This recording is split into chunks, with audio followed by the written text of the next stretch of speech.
Yes, sir, sir. It's your boy K, which Mama's number one draft pick. We are live from the Anajar Levine Studios. It's time. It's time. It's Rec Room time. That's right, y'all. You know what it is, man. Thursdays from 4 to 6 p.m. We are invading the airwaves as usual. And I got my guy from the gang. That's right, Mr. Bobby G from the Audible Sports Podcast, where life and sports meet culture. Bobby G, welcome to the show. How you doing, bro? Yep, I'm doing good, doing good. Where is LeBron James going? I seen him at the grocery store last night. We'll normally get into. Huh? Yeah, I seen him at Whole Foods last night. Oh, man. Said, what's up, big fella? Yeah, we stepping into places we don't normally go today because, of course, the world has been turned on its ear as the World Cup has taken center stage. So, Bobby G, for some odd reason, I think we got to do it, bro. You ready? Later. We might as well go ahead and talk about a little soccer. Let's go! This is Rec Room Sports. Olympians carrying the torch, going where they don't go. We ain't lost.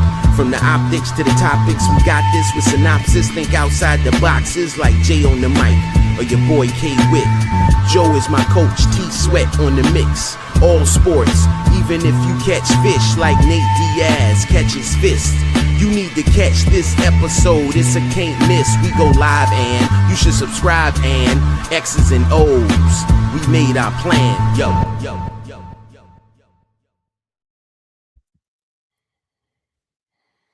Yes, sir, that's right, man. Right here from the Anna John Levine Studios, it's your boy K Witch, Mama's number one draft pick, and we are live. That's right, Thursday from 4 to 6 p.m. It's the gang from the Rec Room Sports Radio Show. Now, if you don't know, if you've been living under a rock, we're going to have a little bit of fun today as we do our thing. So, of course, with me is my guy, Cleveland's own, but Las Vegas is home.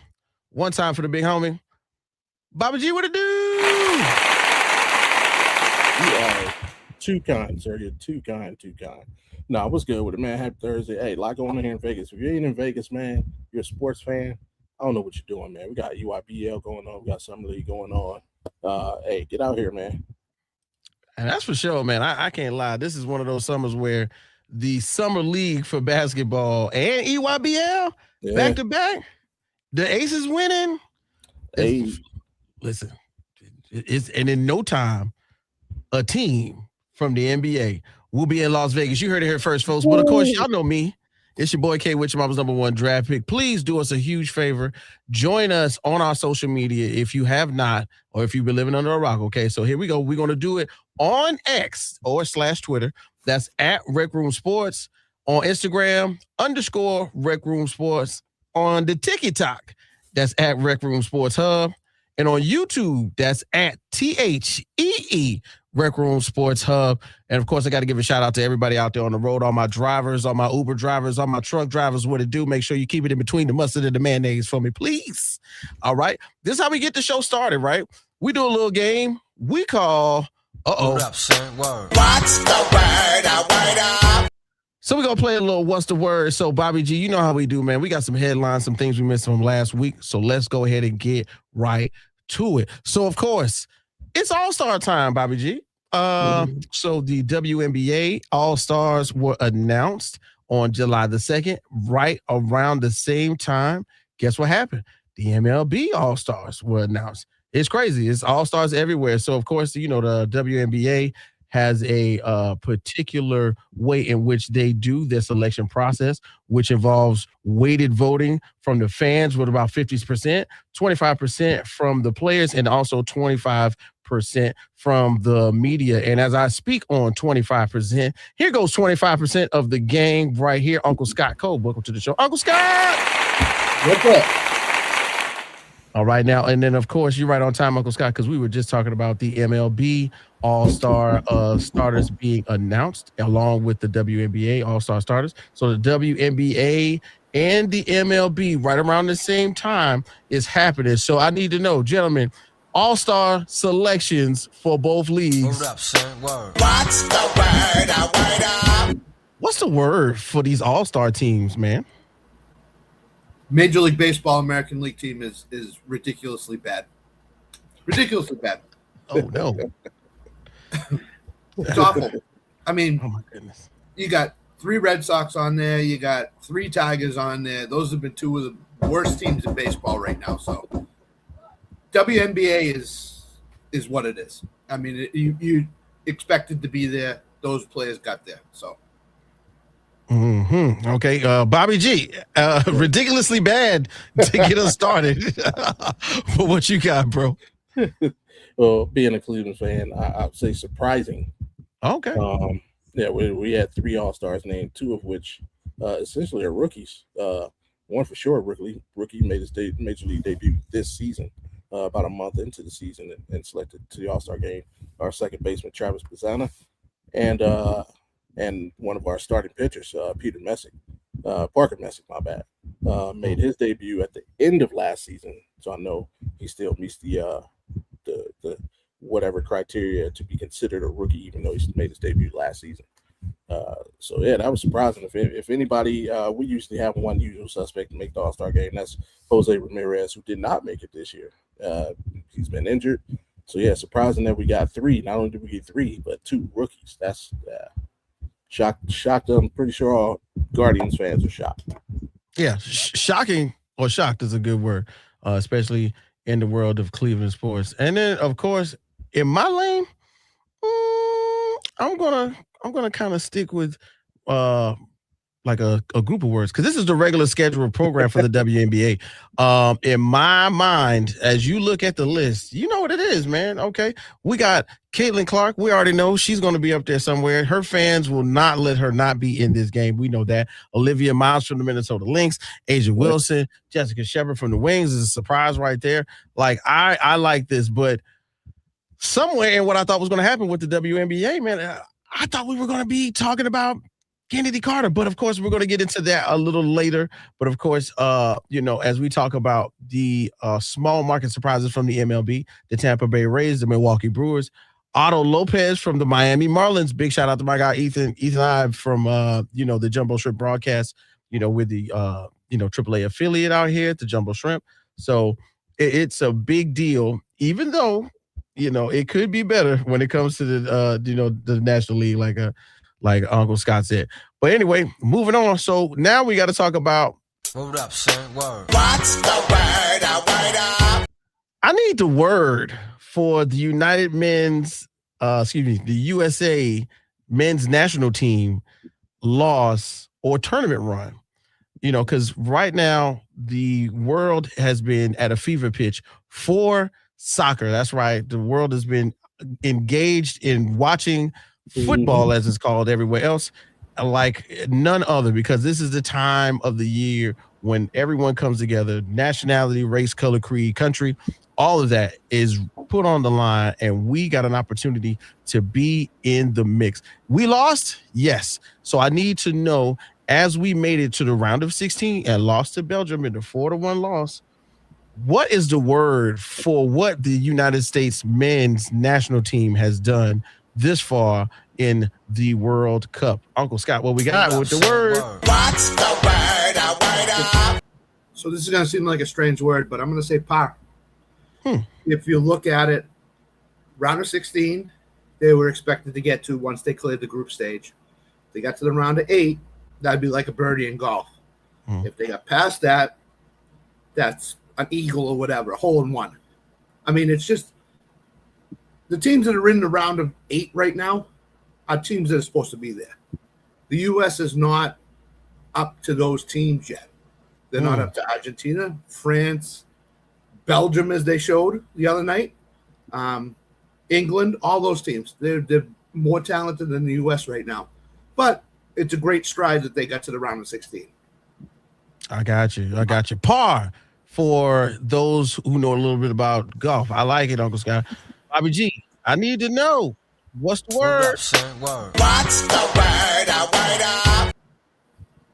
Yeah. Like, I mean, it's cool to get excited and see them do well. They got out of the group stage, but like, did you really think the USA was going to win the World Cup? No. They go as far as they can go, and we live with it. Like, if we're talking about the women, now that's a different ball game. But we expect this out of the men. I think our trophy is getting out of the group stage. If we get out of the group stage, that's a W. Anything else is icing on the cake. So, we got our excitement now. Let's get ready for training camp in a few weeks. Yeah, okay. You're right. Yeah, football coming, regular football is coming back around. And then for me, I'm more so on it. What's the word? I think this is relative. It's relative to the level of soccer that we play here in America. I've been watching multiple, sports entertainment websites. I've been watching multiple shows. It seems as though, especially right about now, American-born players who have been involved in soccer overseas, playing in different leagues, they're getting the opportunity, especially ones from the past, are getting an opportunity to say, I have witnessed what they do in other countries, and we're not there yet. As far as the production of players going from what would pretty much be, city leagues to the matriculation into college soccer and the leagues therefore after, which would be in the MLS or overseas if necessary or possible, there's a huge gap once you reach the college ranks and then the leagues in which the other world countries play in, because there are kids 15, 16 playing against 20, 30, 40-year-old men in other leagues in other countries, and they are that good at those ages. And if they're not, they are through attrition gaining skill sets and reps that our kids are not getting, because you know why? Things like NIL get you moved around soccer fields just as much as they do on the basketball court or on the football field. So instead of being consistent in what they are doing and gaining the skill level so that in 4 years you could have a really good USA men's team, they'll just get moved around a lot. And I think that this is a wake-up call, because the historical note about this is that this is the second time in recent history that Belgium has eliminated the U.S. men's team in the round of 16. Belgium also defeated the Americans 2-1 in extra time in the 2014 World Cup in Brazil. So we got beef with Belgium. All right. I don't know if you know, but we got a problem. All right. Anytime I see anybody with those colors on and it's a soccer thing going on, we got problems. This is 2 times in a row. I don't know, if we will get a moment to compare them shortly, but if you know what it is when it comes to comparisons, in any other sport, you got to beat the guy to get to the next guy, and we haven't beat Belgium yet. So, it's as to be expected. So moving on. Word up, son. Word. What's the word? We found out that Kennedy Carter got released from the Las Vegas Aces last week, man. The Aces officially waived Kennedy Carter on Tuesday, July 7th, 2026. This move occurred just before the league's mid-season cut-down deadline, allowing the Aces to pivot and sign rookie Justine Pissot. Now, the quote-unquote leash narrative happened when Carter publicly expressed her frustration on social media about being on a quote-unquote leash regarding her role and her minutes. And not only that, but her attitude for an organization like the Aces, which prides itself on a championship level accountability and leadership of the names like Becky Hammon and Asia Wilson. This public display of dissatisfaction regarding coaching decisions are often viewed as conduct detrimental to a team. So as we got an opportunity to talk to Mia O'Brien, who knows the women's game better than no one, a week or two ago, and we were just talking about Kennedy Carter and how if Becky Hammon can handle her, no one can. What's the word for finding out that Kennedy Carter got cut? Word up, son. Word. What's the word? Bobby G, this on you, bro. I mean, it's a shame. Like, it's just a shame. Like, we see it in every sport, right? We see players that are so supremely talented, and they just, the idea of team just out of the window, and their ego and personality and own, goals have to take precedent. Like, Kennedy Carter's an amazing pro. She off the bench averaging 25 points a game. Come on. Like, come on. Yeah. But to not be able to put the bigger goal ahead of yourself for whatever reasons. It's terrible. If you can't, like I said, if you can't do it, not even Becky Hammond. Forget Becky Hammond now. The collective. You got probably someone who could go down as the greatest coach in WA history. And your teammates with the player who go down as the best player in WNBA history. Right. Who's won multiple MVPs, who's won multiple championships, who are coming off of a championship season, and you can't humble yourself to be a part of it's a shame. Yeah. I mean, we're seeing it right now in the NFL with Brandon Ayuk, right? Hey, there you go. Another name right now. When you say those names like that, you got to hit the home. Danger. It's just a shame that people just can't. They just don't get it. Yeah. Can't help themselves. Yeah. Can't help themselves. Yeah. I mean, Uncle Scott. 1,000 players out there who'd love to be in your place. Like, come on. Yeah. You're right. So expected. I mean, this was expected. This you could see this coming from miles away that she was going to get released. Here's what I'll say: athletes, stay off social media during the season. Get off of social media. Do not say anything. Log out of your account. Stay off your account. Just as Bobby said, worry about the team. Put your team's goals first before you put yourself first. If you do what you think you can do as a player, your team's going to win. Team's going to win.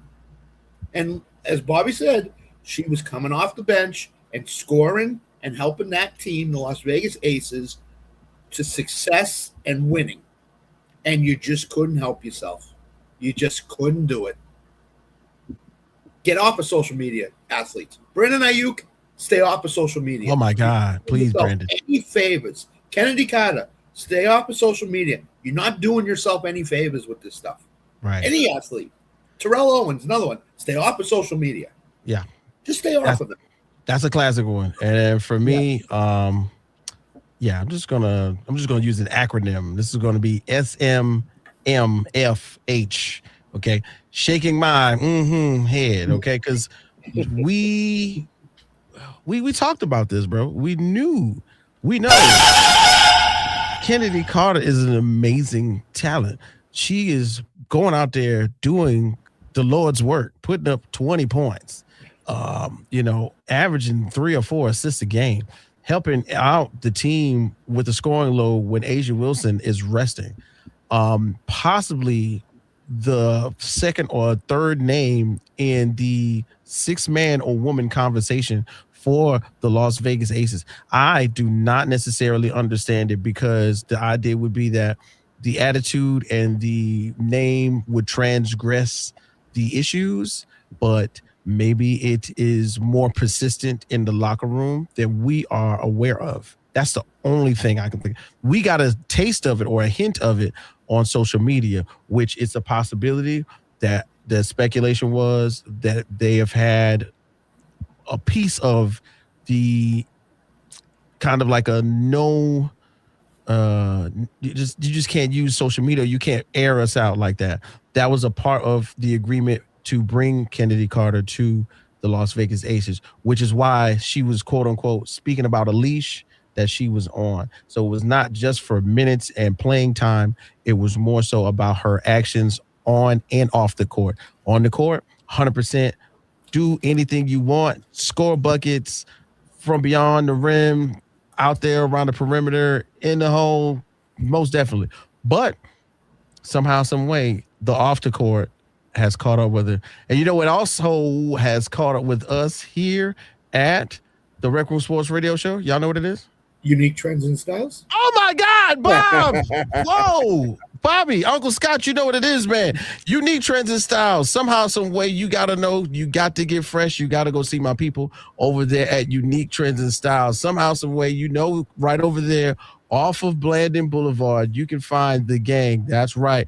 Everybody is there right now to maintain and get you fresh. And if you don't know, now you know. One of the main sponsors for us right here at the Rec Room Sports Radio Show. We are definitely in the biggest gratitude of the Unique Trends and Styles group over there. So make sure you stop by. If you don't know, now you do. 266 Blandon Boulevard, Suite AA in Orange Park. They cut all textures of hair. They've got locticians in the building. Big shouts out to Miss Sheree, who's always holding us down. And somehow, some way, we got 2 new barbers in the building. That's right. 2 new barbers in the building. So make sure you go check out D and Unique. Unique, what it do? I see you. D has sent me a message. Uh-oh. Yeah, I see D sent me a message that she's got some special stuff going on, and she wants to make sure that we let everybody know that on Wednesdays from 9 to 12 p.m., clients who come in for a haircut can receive a $10 discount, so the price goes from $45 to $35. So if you go on a Wednesday and you ask for D, you get that discount on your boy. That's right, from Rec Room Sports Radio Show. You know what it is, man. Unique Trends and Styles, we appreciate you. I think we got to go to a break, but before we do, Bobby G, tell us that phone number so we can give away these tickets. 904-362-9901. One more time, 904-362-9901. That's right, 904-362-9901. We got some tickets that we have away for the Jumbo Shrimp. Call it now. Let's go. Yeah.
This is it. What? That's right. You know what it is, man. It's your boy K Witch, Mama's #1 draft pick. This is the RecRoomSports Radio show, and we are in the building. Of course, I got the gang with me. You know what it is, man. I got, of course, Audible Sports Podcast, Bobby G.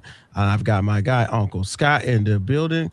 Man, we're talking about the World Cup today and some of the subjects surrounding this glorious game, this magnificent game, this beautiful game, as they will. Uncle Scott, what you got going on? What's up? Breaking news from Shams of ESPN. The Clippers-Raptors trade is on hold involving Kawhi based on an investigation into the Clippers. We should have known that. I told y'all that. He was trying to get away. He's trying not to. He's trying to get away. Yep, Send me to Canada now. It's official now. It is on hold. If David Stern could stop Chris Paul from being a Laker, Adam Silver will stop Kawhi Leonard from being a Raptor. Okay, that's my thoughts on that one. Is he going to the Toronto Tempo in the WNBA? Is that what his next move is? Listen, he's trying to get out as quickly as possible. Any team away from California, he will go. Right now, man. So as we were talking about the things on the world stage, guys, real quick, we definitely want to highlight this thought that, in a sense, the comeback from the Argentinian team against Egypt. This one is a very touchy subject because it's got multiple layers, right? So, of course, everybody knows Lionel Messi's on the team. He got a goal. Christian Romero got a goal. Enzo Fernandez got a goal. And Argentina avoided what would have been a catastrophic upset, and it marked a psychological turning point for the squad, reinforcing their reputation as a team that thrives under extreme pressure. And at 39 years old, Lionel Messi continues to defy age-related expectations, and his impact on the tournament is just unspoken. You know, right now, it's one of those things where you can't really compare what he's doing very much. But you know who can compare what he's doing right now? Okay. Miss Sheree at Unique Style and Trend can do that. You know what? Shout out Miss Sheree. She can compare because she can do the blocks. But what I was going to say is, guys, we're going to do a fun thing. We're going to compare two things, and we're going to play a new game. We're going to play the game called This or That. So right now, as we talk about this is the comeback for Lionel Messi and the Argentinian team. If we talk about that, y'all know Tom Brady had to talk about this, right? Tom Brady tweeted out there that this might beat 28-3. So which one is the more impactful comeback, guys? The Argentinian comeback against Egypt, or Tom Brady, forever young, coming back against the Atlanta Falcons when the Patriots had to come back from 28-3 in the Super Bowl? Which one? This or that? I have to take myself out of this. I'm sorry, guys. I cannot say anything about this. You know what I'm saying? Tom Brady has entered the chat. That's what that is. Real quick. It's 28-3. We've seen this all World Cup where teams have been down by a goal or two goals with 15 minutes left and come back and won the match. So this is nothing new. This 2-0 lead in the 75th minute, and Argentina comes back and wins the game. It's nothing new. We've seen it. So 28-3 in the Super Bowl, middle to late third quarter, when you're down 28-3. Yeah. A million things have to go right in that game for the Patriots to win that game. A million and one. Right. And 1,000,001 things went right for them. So it's the Patriots 28-3 in the Super Bowl. Yeah. I got you. Bobby G, what do you think about this or that?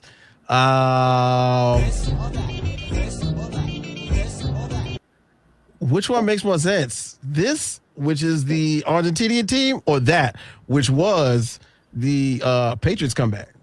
It's that, man. And let's be for real. Soccer doesn't hit like that in America to compare to the Super Bowl. So it's like, and you can call it bias, you can call it whatever. I'm a bigger football fan than I am a football fan.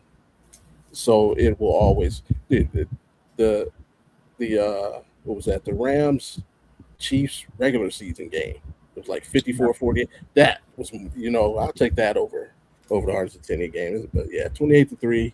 Like Scott said, doesn't compare. 28-3, and people lost a lot of money. People won a lot of money. It was just one of those exhilarating games. You either hated one side, and yes, it had all the elements. Man. Super Bowl, no doubt. Sorry, Lionel Messi.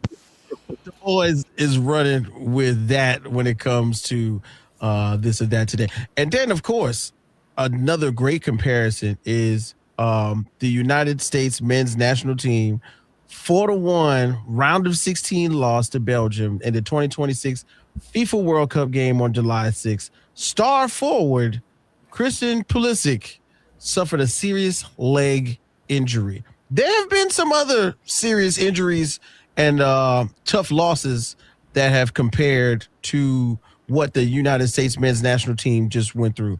So when it comes to the United States men's national team taking a loss in the round of 16, what you got? This or that? Give me another team that you can compare this type of loss to, and I'll start with you, Uncle Scott. Oh boy. For my benefit, I'll go back to the Bruins in 2013. We're up 3-0 against the Flyers. Lost 4 games in a row to lose the series. Total domination the first 3 games. And then the Bruins just lost four games. I mean, the easy one, Yankees, Red Sox, of course. But I was trying to look for another one, which was Flyers, Bruins, 2013, 2014. In that season, when you're up 3-0, you never lose a series. And they lost the series. So that'd be the one that I'd go to. I got you. Bobby G, who you got for this or that? It's just like it's tough because again, I didn't expect the men's team to like win the entire World Cup. So it's tough trying to catch something that's like that specific where you didn't call it. But you know what? Let's go Butler. Let's go Butler Bulldogs. Oh, I like that one. Yeah. It's Cinderella coming out of nowhere and to lose on that half court shot that almost I go with the Butler Bulldogs losing the championship game. Okay, I got you. I like that one. I definitely like that one. I got two. So for me, if I do a little bit of, I'm going to say for my basketball heads out there, we're going to do the Oklahoma City Thunder. That's right. The Oklahoma City Thunder team featured the core of Kevin Durant, James Harden, Russell Westbrook, went to the NBA Finals in 2012. Then they lost to the Miami Heat. Oh, my God, in 5 games. This was one of those times where all 3 players were at the peak of what we thought their success would be because, of course, James Harden went on to win the MVP, as did Russell Westbrook, and Kevin Durant had won one prior to then. And later on, James Harden would be traded to the Rockets. But then that summer. Yeah, right. Exactly. Right after that, James Harden was out the door. It was never the same in Oklahoma City. And then I had to think about like a team that was really close and was pretty much right there on the edge to winning.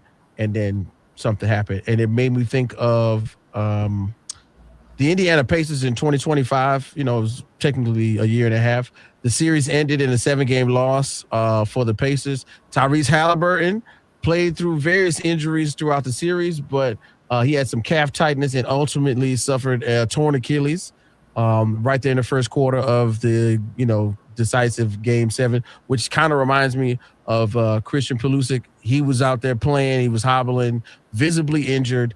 A lot of people have given him a lot of backlash as, he is one of the major stars on the team. And, guys are like, oh, they would have had to drag me off the field. Well, go out there and try and run against some people who don't like you and see what happens. Go ahead. Yeah. Try and run full speed and then use that same leg to kick the ball.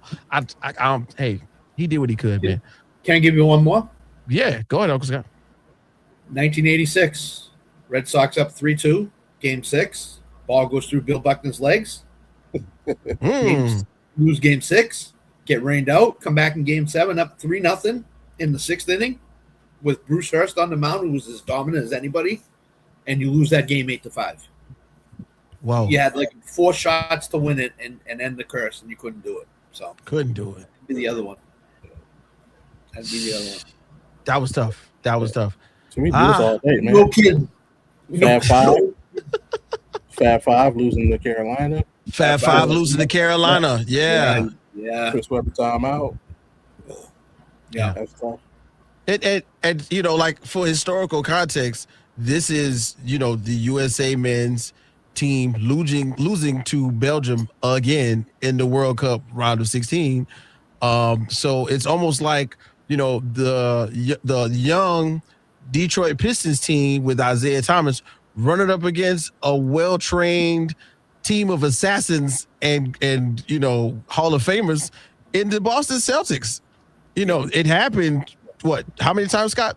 2, 3 times before the Pistons broke through? 3 times that I remember. Yeah. Yeah, so it's something that the men's team have to learn.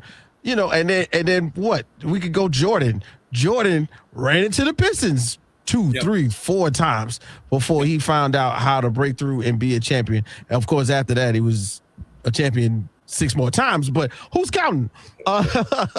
Speaking of counting things, we have got a great conversation coming up because I believe Bobby G, Scott, myself, we've got something going on where we know where LeBron James is going to his next destination. I don't know if you've been watching TV. Miss Sheree's coming on to tell us? Is that who's coming on to tell us? Sheree may tell us because Sheree be doing the hair. You know, they be talking when they getting their hair done. You know what I'm saying? So I need you to stay tuned because Bobby G, Uncle Scott, and myself, we gonna figure out where LeBron's going. That's right, man. So stay here, right here for Rec Room Sports Radio, right here in the Anderson Levine Studios on ESPN 690. Brian, play something for the homies.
Yes, sir. Yes, sir. That's right. We back. It's the boys from the Rec Room Sports Radio Show. I'm your host, your boy, K. Witch, my number one draft pick, and I got the gang with me, of course, Uncle Scott and Bobby G. We've been in here talking about the World Cup because there's been so many things going on, so many different phases, like it's so many layers. We didn't even really talk about the one thing I think really stands out from the World Cup, and that's just a little bit of racism that was happening. You know, y'all saw that? You know, the hand signal. The X, you know, the X was on the last time I threw up the X, I threw it down and I got suspended from school. Y'all know what I'm talking about. Anyway, as we continue on, let's talk about something I think has been taking the world by storm, and that is the whereabouts of one King James. That's right. LeBron James is still out there traipsing around the Ohio area, apparently playing golf, going to steakhouses, making absolutely no effort to tell us where he may possibly be making his stay at. But the guys have eyes and ears, and just so happens we got our resident Cleveland insider here today. That's right. From Game Time 216, our own Bobby G has been investigating this information for about the past month. Uncle Scott has got his guys who do a lot of the bookmaking in on this as well.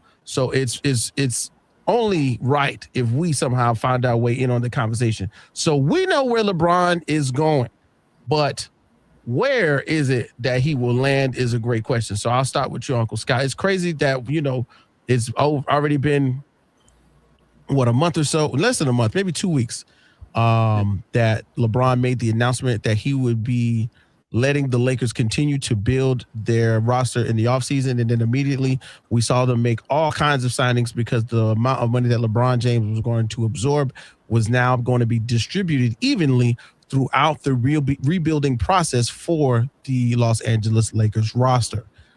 Now, with that being said, where should the King find his new home? Is it in a new place like Miami?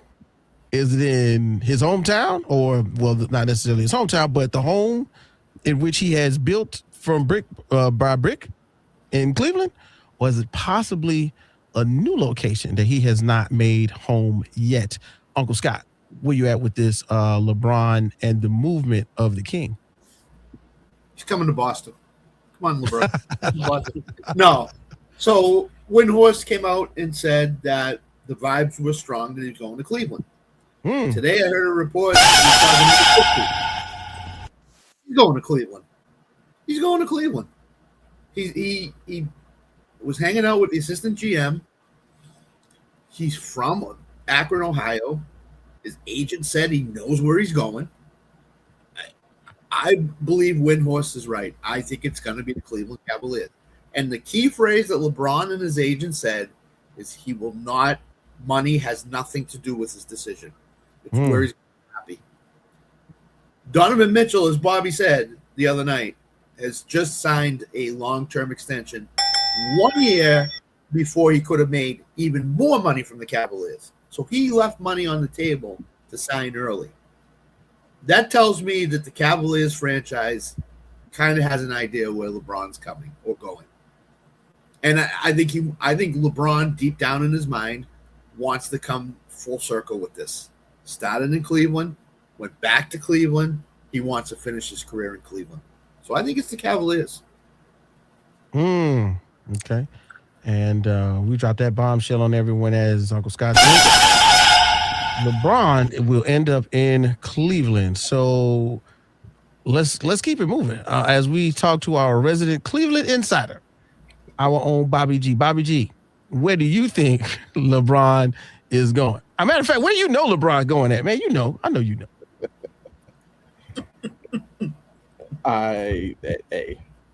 The words of Bobby G are for entertainment purposes only. Do not go on your draft cans and put no money down. By the way, LeBron's in the other room at Bobby's house before he speaks. He's like, tell him now. Yeah, throw him off. You just got to read the tea leaves, right? Certain things that were happening and certain things that didn't happen. Such as, you heard a lot about the Cavs being in on Giannis, right? and then you didn't before he got traded. You heard a lot about the Cavs being in on Jaylen Brown, right? Even moving Evan Mobley for Jaylen Brown. And then it just stopped, right? And you heard a lot of talk about the Cavs needing to get some better player, and the main trading chip in that trade was going to be Evan Mobley. And then all of a sudden, for about the last month, you've not heard Evan Mobley's name mentioned in a single trade offer, right? Why is that? Because LeBron knows who he wants to play with. Remember, when he came to Cleveland, when he came back the first time, just coming off the draft, we drafted Andrew Wiggins #1. Then LeBron James makes his decision. I'm coming back. The Cavs then did not sign Andrew Wiggins. They didn't sign the #1 pick in the draft. Why? Because what people didn't know is as soon as LeBron James made his announcement, he got on the phone to Kevin Love and said, hey, I want you here with me in Cleveland. Kevin Love agreed. LeBron takes it to the front office. I want Kevin Love. Go get him. We only have one trading chip at that time. That was Andrew Wiggins. And they made that happen, and eventually he comes. I think the same thing is here. I think there's no way Donovan Mitchell signs that contract. Clearly, the organization would have him in on any sort of plans for the future. He's a star player. He's earned that right. But I'll take it further. This is just my personal belief. I believe Donovan Mitchell, James Harden, and LeBron James have at least had one conversation. Yeah. And to try and, if not just LeBron checking in, like, hey, if I did decide to come here, what does that look like? Are you okay with it? Can you get your touches? Can you get your touches? How do we do that? How does, who else is on the roster? I think that conversation has been had, and I think all parties are amenable to what would happen, who would be left. And if there's a move to be made, I wouldn't look for it to be Evan Mobley. I'd look for it to be Jared Allen. So that could be something to look out for prior to a LeBron signing. Definite thing to look out for before he signs is James Harden. The James Harden deal, I feel, has to be worked out, because then that gives you an idea of how much money you can pay LeBron James without moving any pieces. So I think that'll be a prerequisite. When you see James Harden sign his deal, then look for a LeBron statement. And if it has to be like I say, even though he's come out and said it's not about the money, if he does want a little bit more money, the next signal would be any deal involving Jared Allen. That's the contract that has to be cleared, or would be used in a sign and trade. Potential sign and trade deal to clear up more money to get LeBron. So, Bobby, do we think LeBron has reached out to the Cavaliers organization and said, I'll come back home? I believe it's through Wings, not directly to the Cavs, but I believe it would be through Sonny Williams, who he grew up with. Like Rich Paul said, it's like his brother. Again, the day after Rich Paul's whiteboard thing, it's not a coincidence that LeBron James put out a picture. He's hanging out with his buddies next, and who's in that picture? Sonny, like that. LeBron James does not do anything on accident. Everything he does is calculated, and so you kind of, if you're paying attention, you know what's going on. So I don't think he reached out to directly, but I think there's a communication through him to the organization. And he's going back like, hey, LeBron said, because him and Dan Gilbert, they squashed their situation a while prior to the 14th. Yeah. So, I got you. And then Paul has influence in this, saying to the Cavs, hey, this is what you need to do. Yeah, this is what you need to do. If you do this, he's coming. Yeah, because LeBron can't say anything. LeBron can't say that. Rich Paul can whisper. Rich Paul can make suggestions. When Rich Paul makes suggestions, everybody knows that he didn't say them. LeBron did.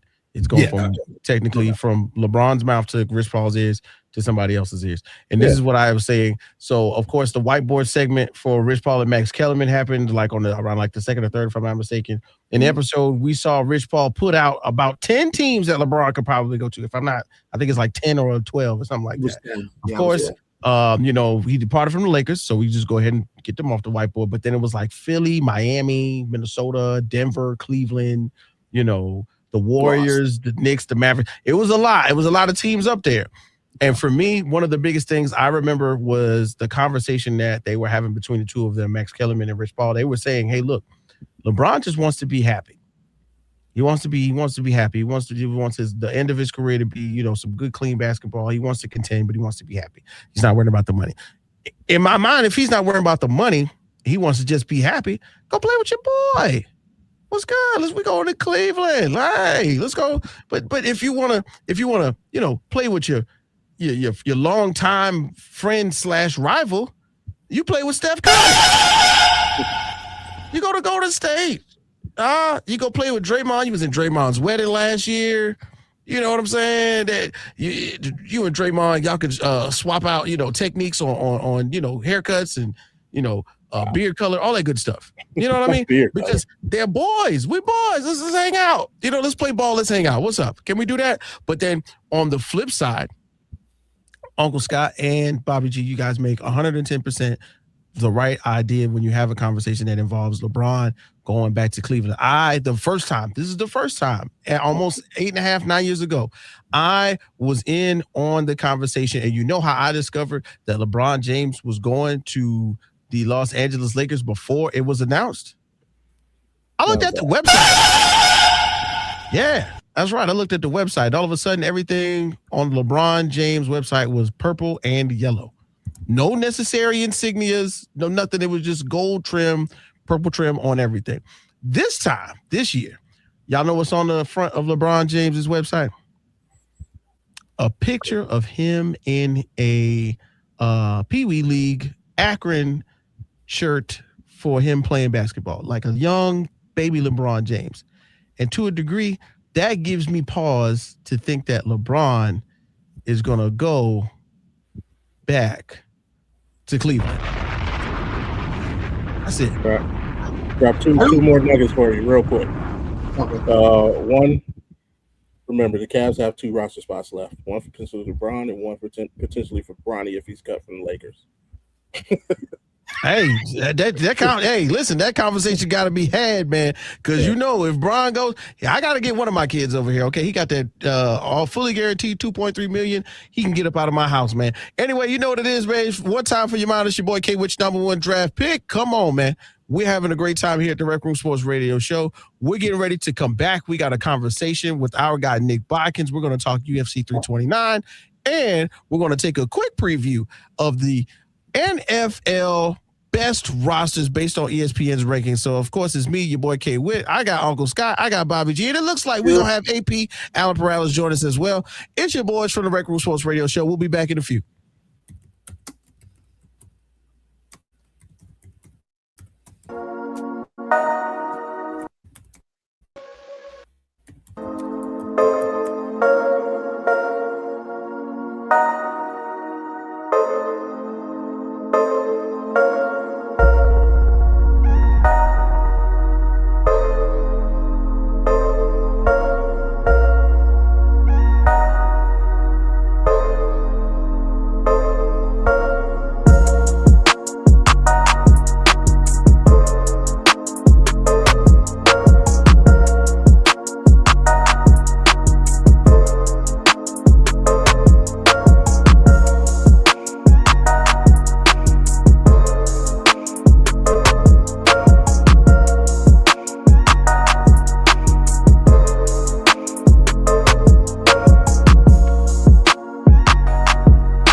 Yeah. Don't sweat the technique, y'all. You know what it is, man. We're back for the second hour of the show. It's your boys for the Rec Room Sports Radio Show. It's Bobby G from Audible Sports Podcast, where life is sports meet culture. Also, Game Time 216. Catch him at 2:16 Eastern Standard Time, because, you know, I'll be getting my times mixed up from time to time with our guy, Big Mike. Sure. Big Mike, what it do? Of course, and Uncle Scott Cove. That's right, Uncle Scott. You can catch him on the weekends as we do our favorite show, Lock It In, when we talk betting and futures and eventually a little bit of fantasy football. And then, of course, welcome to the show, our guy, AP Alan Perales. Alan, thanks for joining us again, as always, man. We appreciate you. And Alan, I know you weren't in on the beginning of the show, but you had a word for the United States men's national team and their loss to Belgium. Did you not? I mean, we expected, I guess you could say. Because what was it? A lot of us that know soccer, that follow soccer, or football. Got to say the right term. But a lot of us that follow the World Cup, and we know this is what the United States does. You know, it's either you get through the qualifying rounds and you lose within the first two rounds, whether round of 32 or 16, and it's just been the MO of the United States for a long while now, and there hasn't really been that spark that says, "Oh, we can finally make a run," or we could. I know a lot of people were saying we could have made a run, but I think, Scott, you said it best a couple times on a few different shows. These teams are just better. They're more talented. They prepare better for stuff like this. I mean, you know, football, soccer is not the number one sport in the United States for a reason. And it's not the focal point. So we're not as prepared for a big stage like the World Cup, even though we did have the home turf. Me personally, I think, you know, it's gonna take not just one, but maybe like two superstars on Team USA for them to finally break through and be like, hey, we can make a Final Four run. We can go maybe potentially win a World Cup championship. Yeah, man, it's definitely been said on multiple shows on multiple platforms. The feeder system for the United States men's national soccer team, it has to be improved, and we have another 4 years to try and figure it out before you know we get in there. But of course, those FIFA games we will be involved in. We're going to be checking it out. So big shouts out to the United States men's national soccer team and anybody affiliated with them in and around the Jacksonville area. But we're going to keep it moving to something that we know best. Oh my goodness. Guess what, guys? Out of nowhere, our affiliate network right here at ESPN, we got some great things going on the ESPN website, because this is where we bring the internet to your radio. So Mike Clay, Aaron Schatz, and Seth Walder on July the 6th compiled a group. That's right, ranking the 2026 NFL's best roster constructions from top to bottom. Who is at number one? Who's at number two? Where are the Jags? So as we got an opportunity, guys, to look over the list, because I sent everybody the link, what are we looking at and where are some of our favorite teams? And I'll go ahead and pass it to Uncle Scott for this one. So when I looked over the rosters, a lot of teams in the NFL have either great running back cores or great wide receiver cores, not both. Seattle's ranked number 3. They have Zach Charbonnet. He's out until mid-season probably. So you're starting a rookie, and you're playing George Holani a lot. So to me, that roster is not one of the top 3 in the league. Somebody like the Patriots, who have Drake May, Mondre Stevenson, Trevion Henderson, then A.J. Brown, Romeo Doubs, and then either Mac Hollins, Ubute, and Hunter Henry, along on defense with Christian Gonzalez, a speed linebacking core, and a line that can get to the quarterback. That's a well put together roster to me. Mm-hmm. So I'm not saying the Patriots are the best roster in the league, because they're not. I like the Jags roster a lot. Oh, what? Of the running back game right now is a question mark. What are they going to get out of Chris Rodriguez and Bashal Tutin? Their wide receivers are Brian Thomas, Jacoby Myers, Parker Washington. Their tight end is Brenton Strange, and the guy that they drafted. And their quarterback is Trevor Lawrence, who showed last year that he could be one of the top 10 quarterbacks in the NFL with Liam Cohen. So, and then you got Travis Hunter, who's going to play a majority of the time at cornerback. So that roster is very well put together, except in the running back core. We'll see. So that's what I look at in teams. So teams like the Patriots, the Jags, the Rams, who have a really good roster, and then they fortified their secondary on defense. They're the number one team that those three guys put on there, and rightfully so, and very deserving. The Detroit Lions are another team. If they can figure out their defense on offense, Jameson Williams, Amon-Ra St. Brown, Jahmyr Gibbs, Isaiah Pacheco, Jared Goff, and Sam Laporta. That's a really good offense. Now, if the defense comes together because Terry and Arnold got released because of what's going on off the field, that could be a team that's extremely dangerous in the NFC come playoff time. So those three teams, I think, are very well put together in my mind. I got you. Of course, Alan, you are joining us fresh from your long day at work. Thanks for coming in, like right on time, bro. Man, you know, besides your favorite team, whose hat you just so happen to be wearing, if you're watching us on that's THEE Rec Room Sports Hub on YouTube, what are some of the teams that you were looking at with their roster construction and their projected lineups? I don't understand how the Eagles are number 2. Even now that AJ Brown's gone, I don't understand how the Eagles are number 2. Jalen Hurts was questionable at best, or as Scott and I like to say, spotty at best, last season, and that was basically the Eagles' offense in general. Yes, they have a great defense. It's one of the best defenses in the league. Offensive line is starting to age. Can Lane Johnson stay healthy and stay on the field? That's a big question mark. Same for Jordan Mailata on the left side. Are they going to be – who's going to be their new big body wide receiver? I know they got the young rookie who they really, really love. How big of a difference is he going to make? Can Devontae Smith be the number one full-time with no A.J. Brown in sight? What's Saquon going to look like? After kind of not really a down year, but by his standards, a down year last year? And let's not forget the rest of the NFC East got better. I kind of like the Giants roster lineup. There you go. You know, Malik Neighbors not being there for the first few games is going to hurt them, but I think they have a solid pieces around Jackson Dart. Their offensive line, I think, got better. Their defense, I think, got better.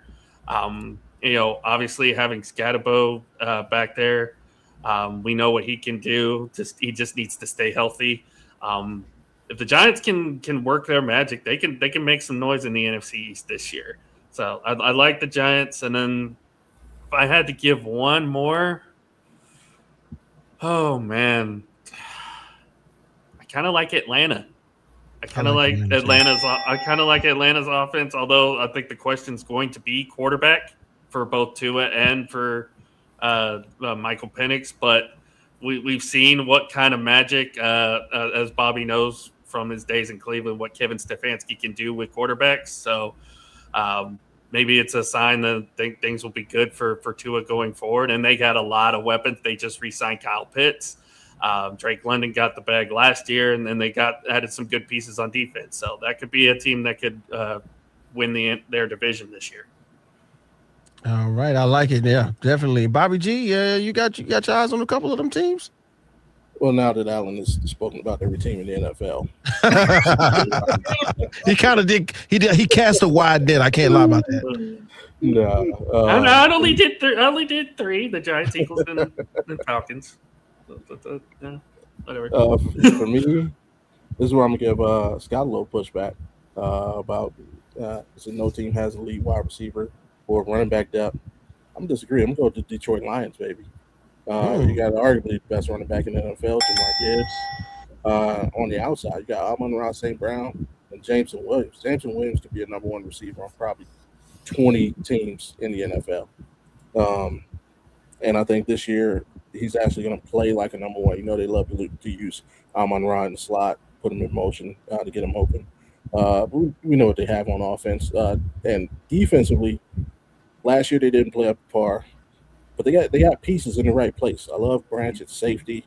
I like their corners. They just got to play. And of course, outside of Myles Garrett, I feel like I got the best pass rusher in the league, and Aiden Hutchinson, who's young and fully recovered from his injury. So if I was a head coach and I got to any, meeny, mighty, mow it, I'd probably start in Detroit.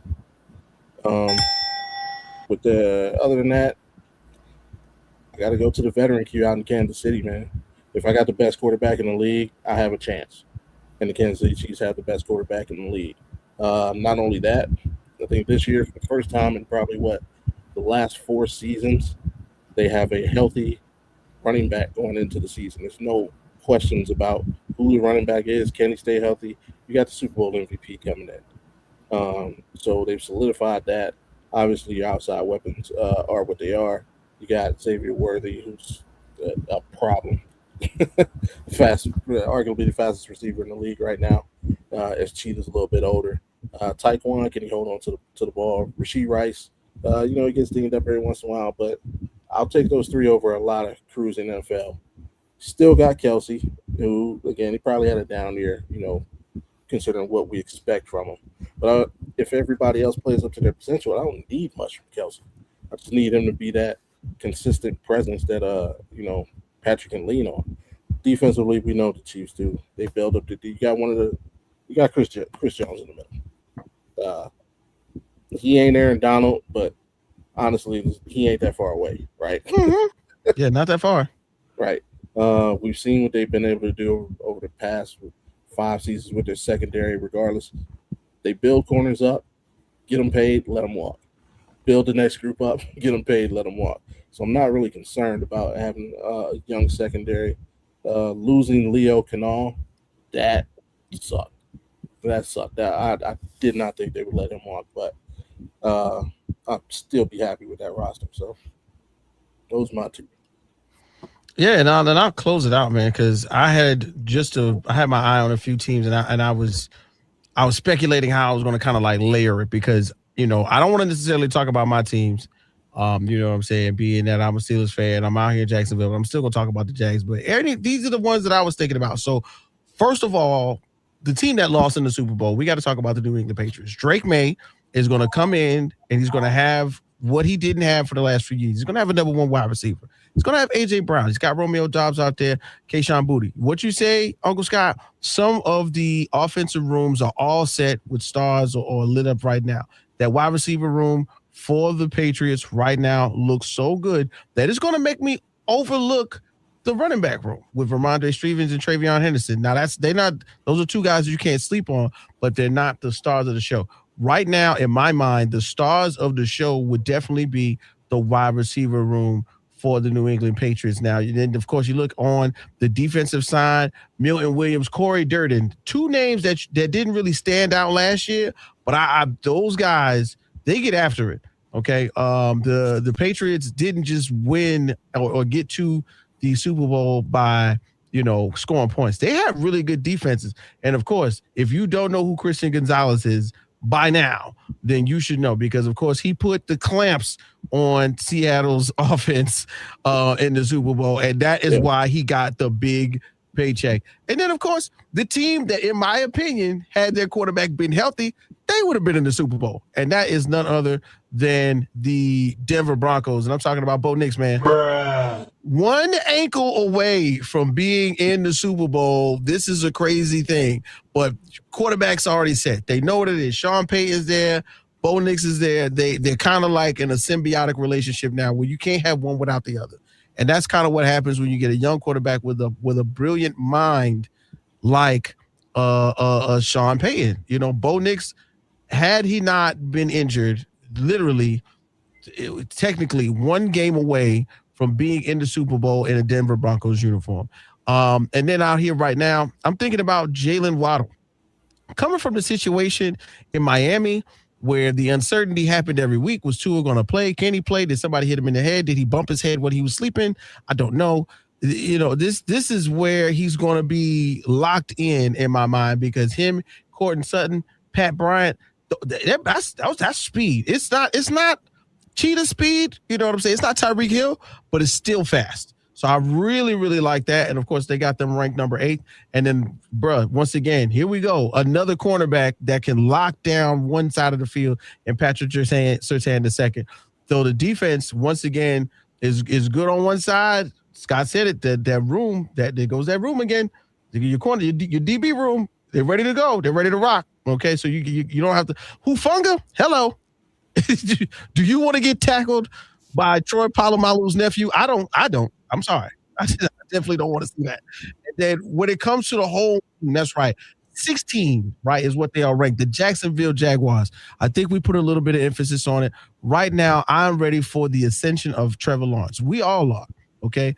Bashal Tootin, that's right. Rootin' Tootin. We're going to see what he does when they give him that rock this season. I am excited to see it. Brian Thomas Jr., hello, wake up.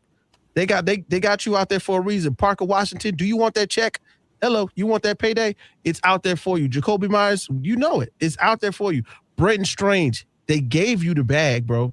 They gave you the bag. And they gave you a homeboy. They gave you a young homeboy to mold and shape, and you guys can play off of each other, so to speak, and that tight end room can be locked in. But then once again, when we look at, because of course they play that 3-4, we got, Josh Hines-Allen. Oh my God, what a season last year.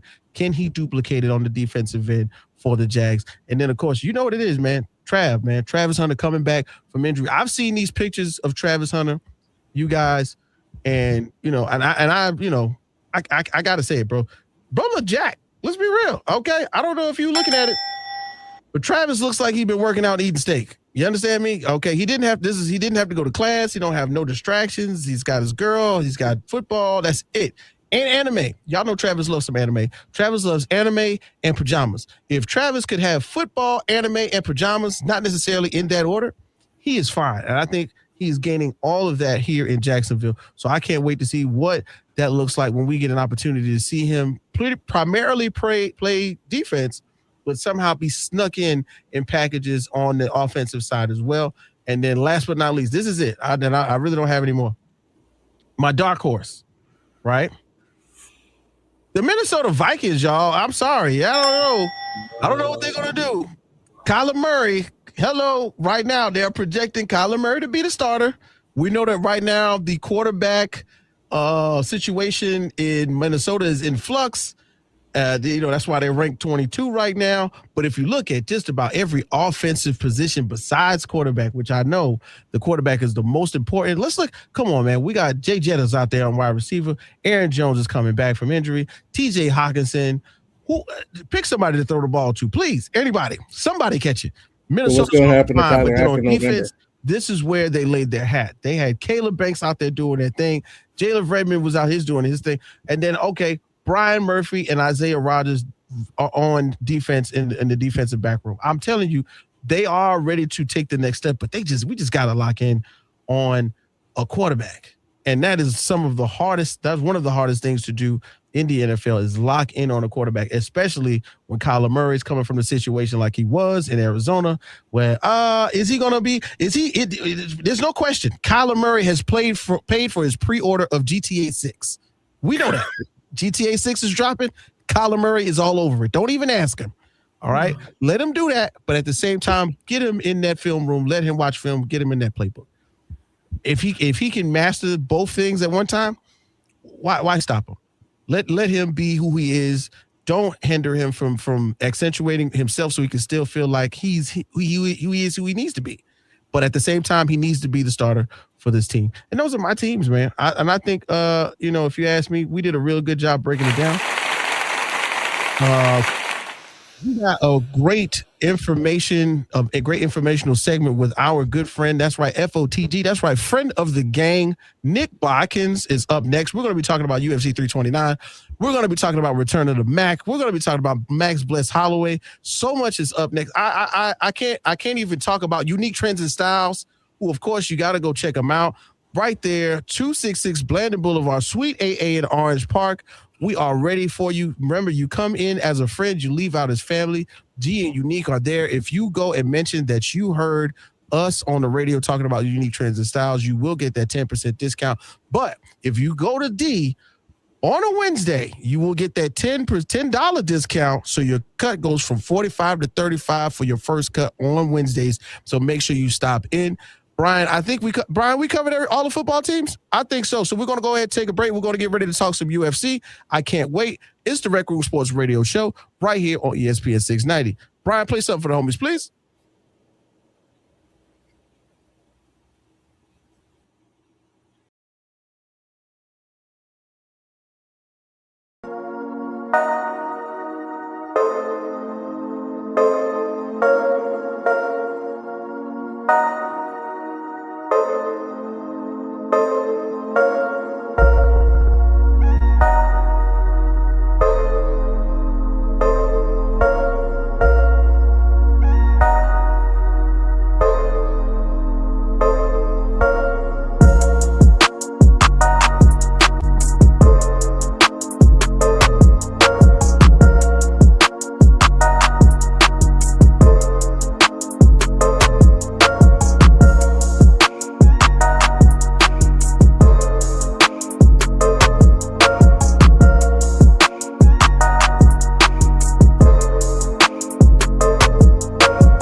Oh, yeah.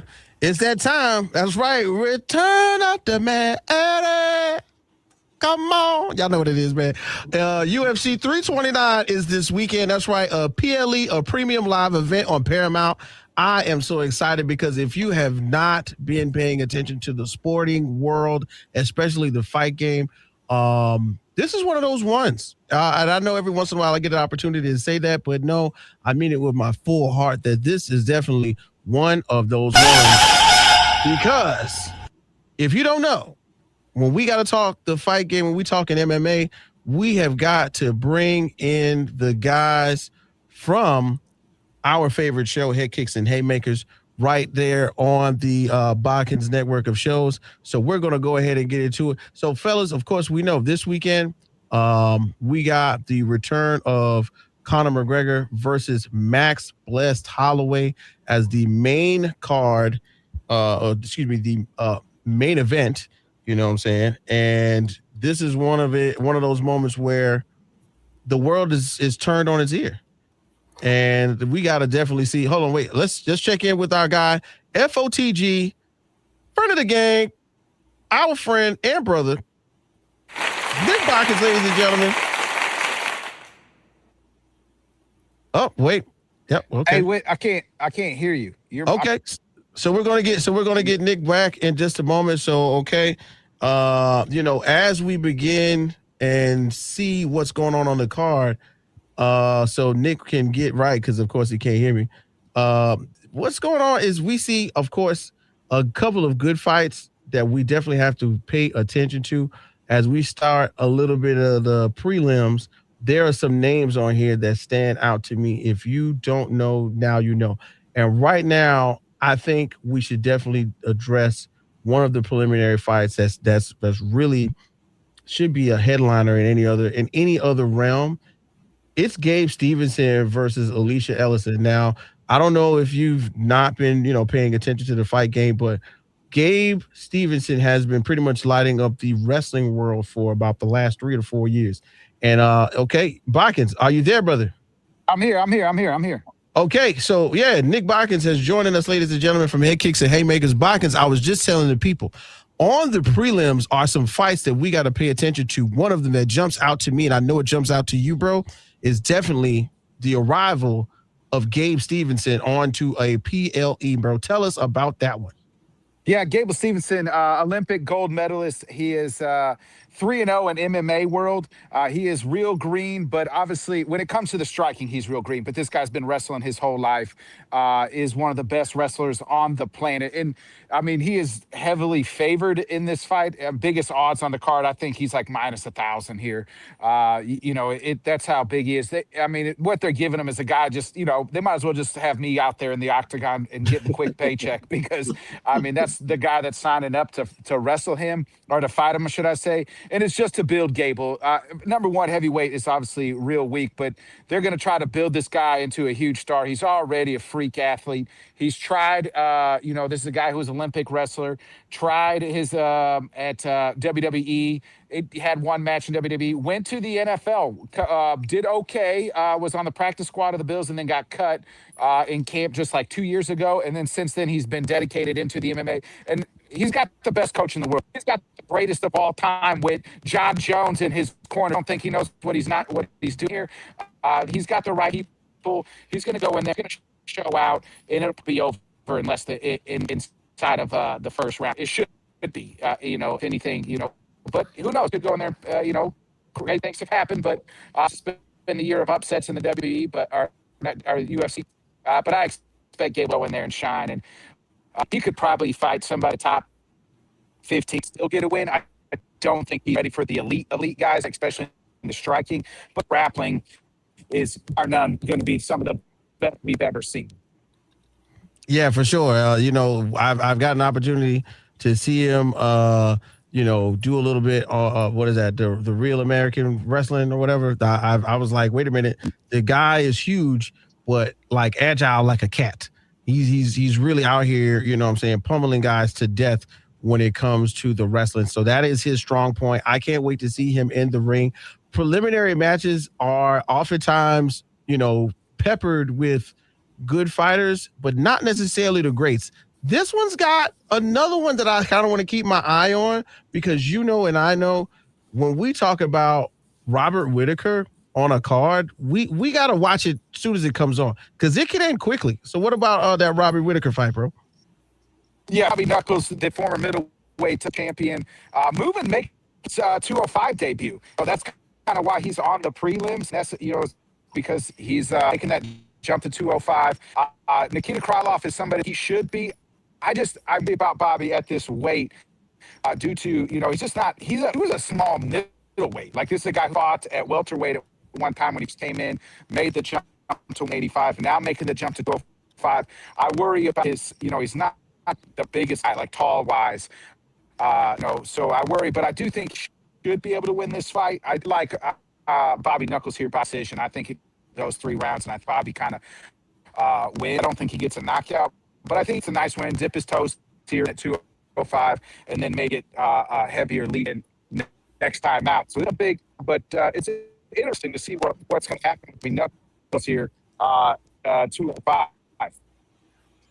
Yeah, man. Right. Him making that debut at 205 is one of the bigger storylines as far as the prelims are concerned. I'm definitely interested to see it. But yeah, Nikita Krylov, a guy who's a guy. One of those guys, if you mess around and you can get slept in there. But Bobby Knuckles, once again, literally a champion's champion and has went in there and fought in some wars when it comes to UFC. Now, this is one, because, Watkins, we like a little beef, right? We like a little beef when it comes to UFC. Yeah. Okay. Oh, yeah, what makes fights, baby. That makes fights. Beef is what makes fights. And we got a little bit of beef right here, right there. The last fight I want to talk about in the prelims.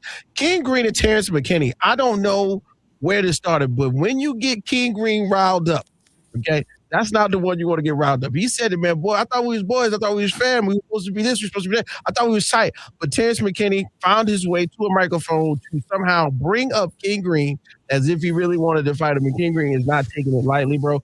This is one I'm going to keep my eye on for sure because mess around and get submitted really quickly.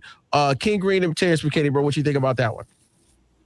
Yeah, this won't last long. I mean, Terrence McKinney fights never last long. I expect to go less inside of one.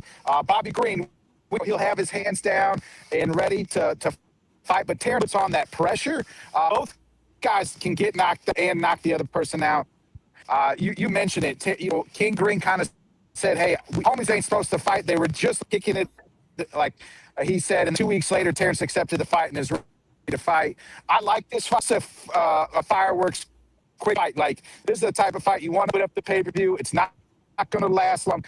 Should be a banger, and it's gonna be quick. But I think the over is a half a round, and I would probably still take the under here. I would stay away from this gambling-wise, just on pick'em side, because the guy, it's going to be a knockout. So that's where I hedge. But, flip a coin and which fighter you want to think that's going to get knocked out first. But bet knockout, bet the inside of 1 round here.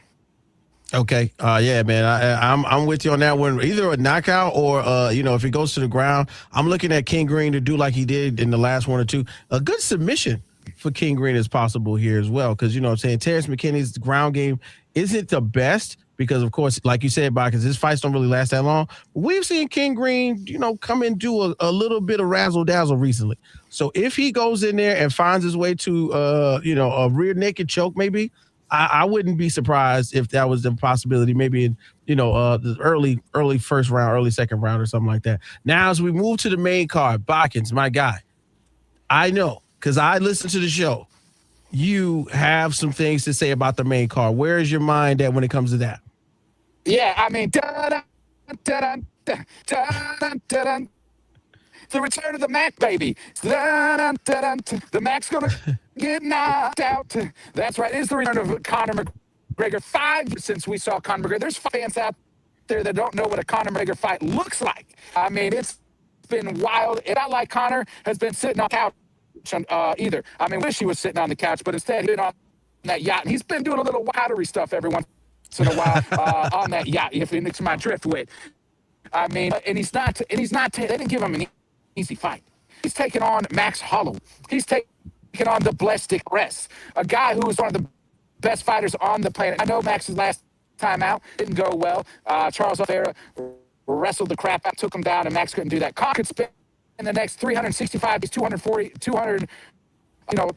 hours in the gym wrestling. He still wouldn't be good as Charles Oliveira on the ground. So I don't think we have to worry about that here.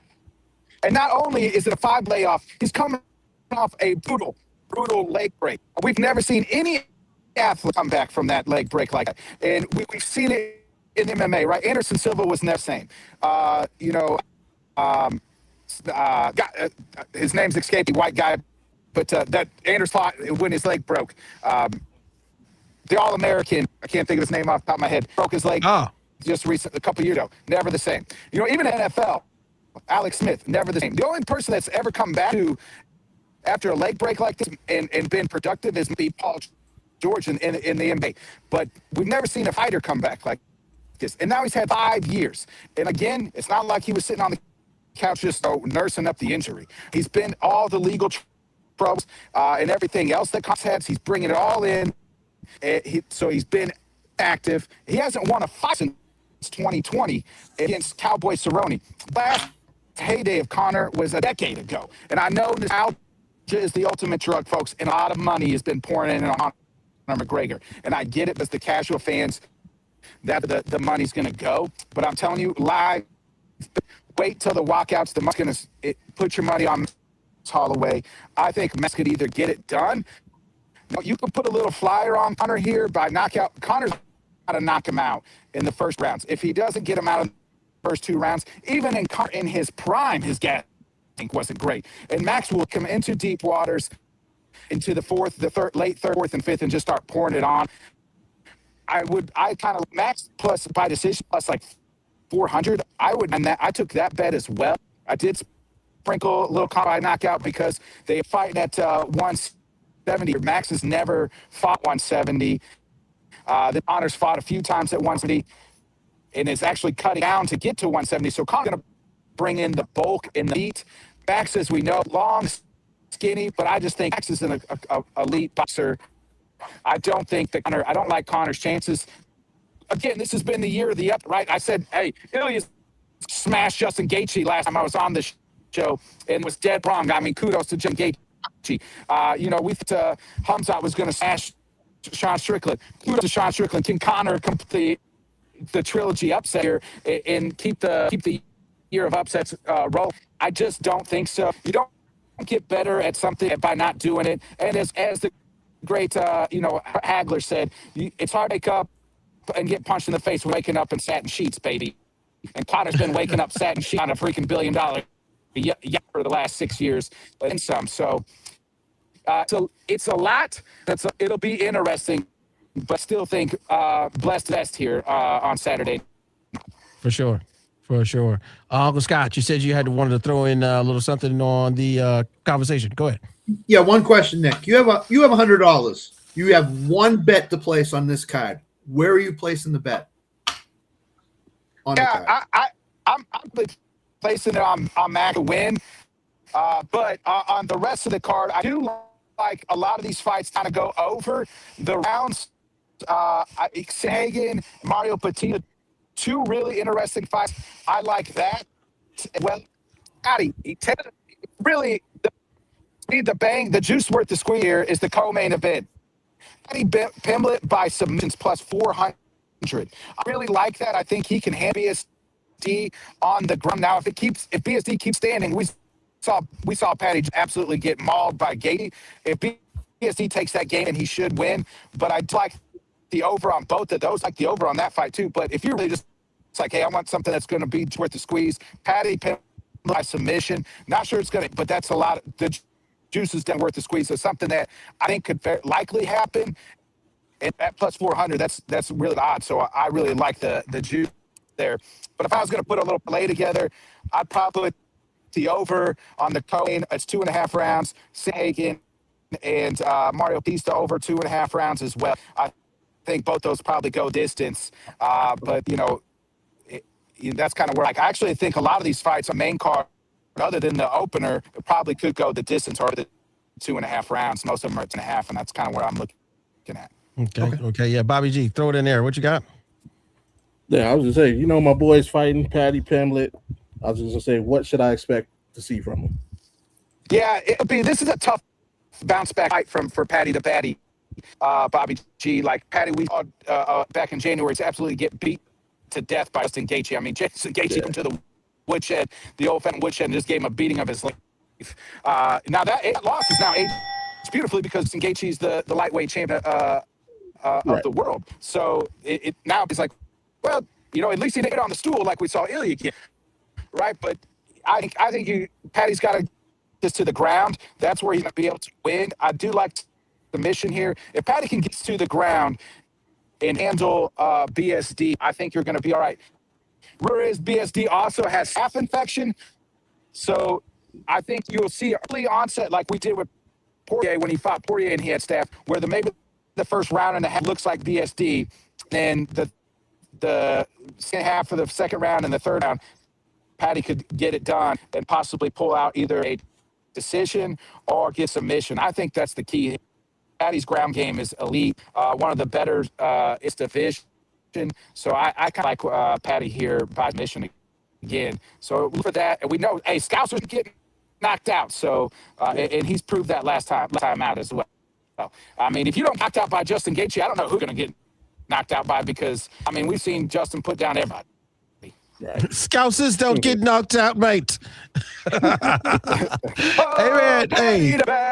Patty, oh, Patty, Patty. The crowd's going to go absolutely nuts. You got Pat walk out, then Connor's walk out next fight. I enjoy it. Tights, the presser should be, I think we're going to see good Connor, try to sell the fight. Like, that's one thing Conor McGregor can do better than anybody, is talk on the stick and sell a fight. Hey, man, he's almost good as your boy, but, when I say Hey man, no, I'm almost as good as you, Bikers. You know, we trying to make it, bro. But hey, look, Nick, thanks for joining us again. Of course, you know, anytime there's a fight, I gotta bring my guy on. Do us a huge favor. Tell us where we can catch more Nick Bikins and where we can join you at, bro. Again, catch us at the Bodkins Show. That's BODKINS Show, SHOW, on the YouTube, on the Facebook as well. You know, and we'll be talking MMA head kicks and haymakers every Wednesday night. Please, check that out. You know, when I'll come back on if I'm to next Thursday to discuss the results of the fights, and you guys can tell me how dumb I am for all my awful picks. Hey, that's the fight game. You know, shoot or shoot. That's right, man. The shoot, and you just shot. Big shouts out to our guy, Nick Bikins, for joining us right here on the RecRoomSports Radio Show. It looks like we're going to have a great weekend of fights, so make sure you tuned in. That's right, UFC 329 this weekend in, guess where, Bobby? Where? Unique Styles and Trends? Las Vegas, Nevada. That's right, July the 11th. I can't wait. More to come on the RecRoomSports Radio Show. Hey, man, we got some more tickets to give away. Bobby G, do me a favor. Tell them where to call. Hey, you can call 904-362-9901. One more time, 904-362-9901. That's right, y'all. Go ahead, give us a call right now. Get these tickets from Off Me, please. And we will be right back. Do me a favor, Brian. Play something for the homies.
Hello. That's right, man. It's your boy K Witch, Mama's #1 draft pick. Boy, what a show did we have today.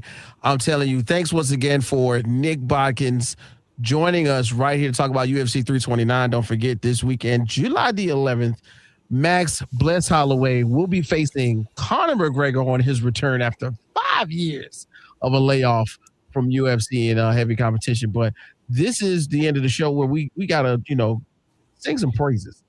Somebody a little bit of inspiration, and we like to bring the internet to the radio, as they say. And recently, last week, we got to talk about CJ2K. That's right, Chris Johnson and his ALS diagnosis and how it has, taken away his faculties, but he's still fighting. He's still being strong, no matter what condition he may currently be in. And the Michael Strahan interview aired this past week with CJ and his wife. What a touching moment, to see him that way, but us mentally remembering him, sliding up and down sidelines, evading DBs and linebackers, running for 2,000 plus yards, and we're not really that far removed from it. But gentlemen, the Ice Bucket Challenge has taken on a life of its own once again.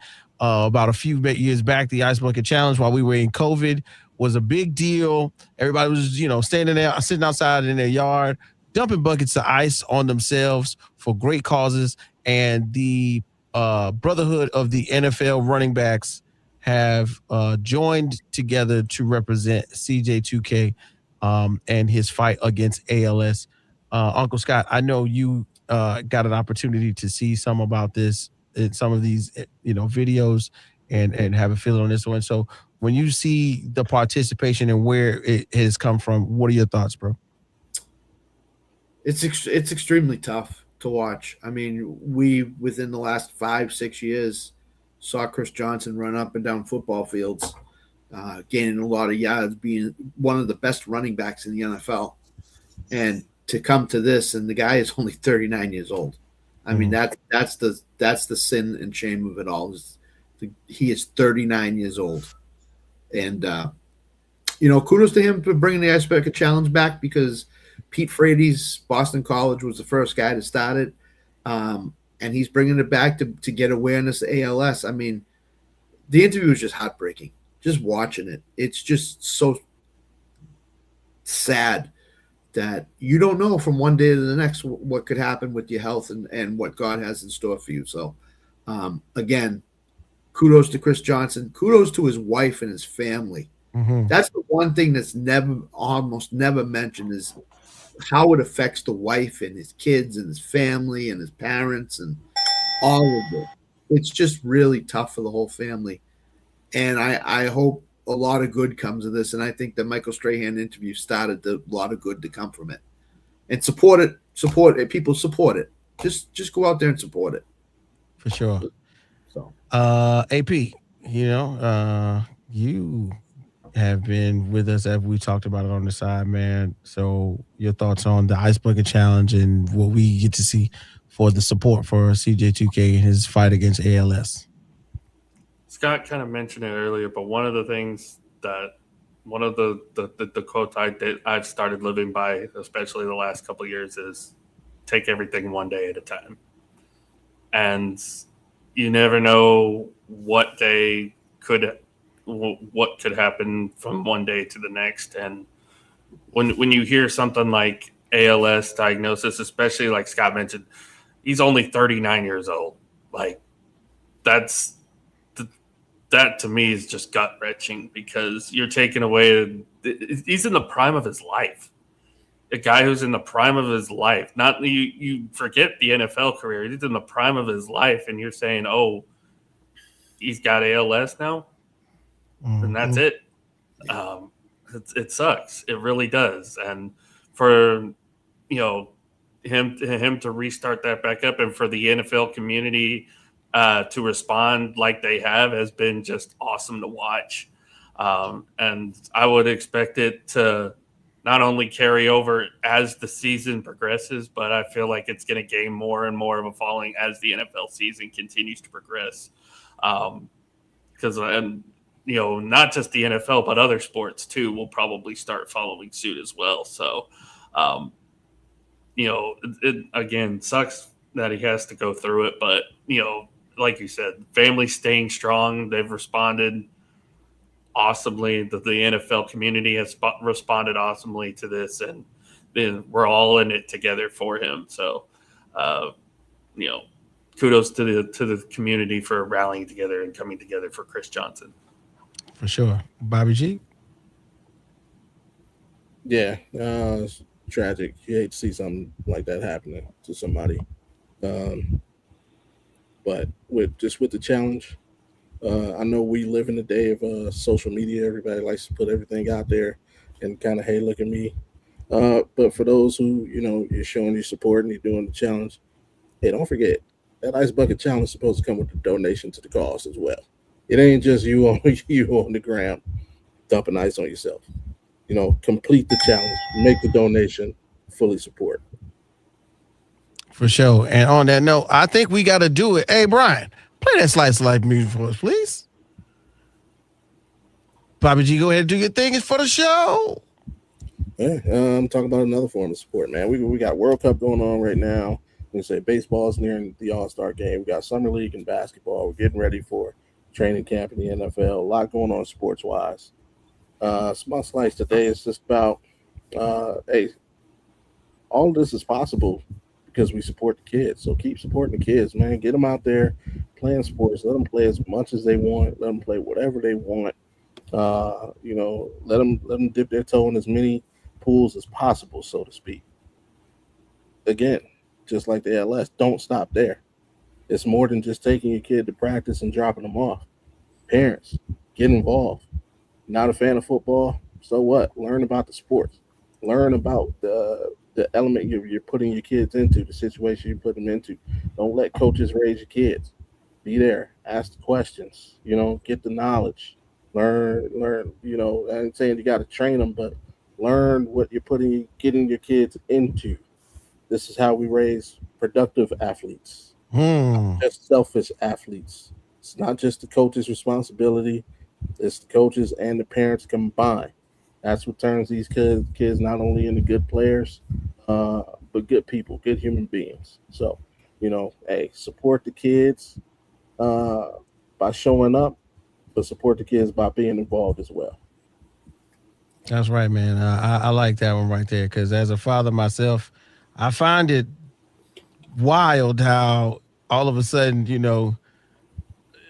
it's gone from, cartoons and playing the game to want to be a defensive back. Like, oh, you want to play DB now? Okay, yeah. All right. It's hot. It's hot outside. The sun is out. Put your shoes on. Let's go run. Let's go participate because we just can't be a DB from the couch. Man, Bobby G, that was a great slice of life. Yeah, man, please participate in your children's lives. I have so many. I am so excited to do a little something for each of them as they grow. And that's just what I'm gonna do as a active parent. Uncle Scott, AP Allen Perales, and then of course we've got Bobby G from Audible Sports Podcast and Game Time 216. This your boy K Witch, Mama's #1 draft pick. We had a great show. I was so excited to talk about all of this stuff, but somehow, some way, it's come to an end. So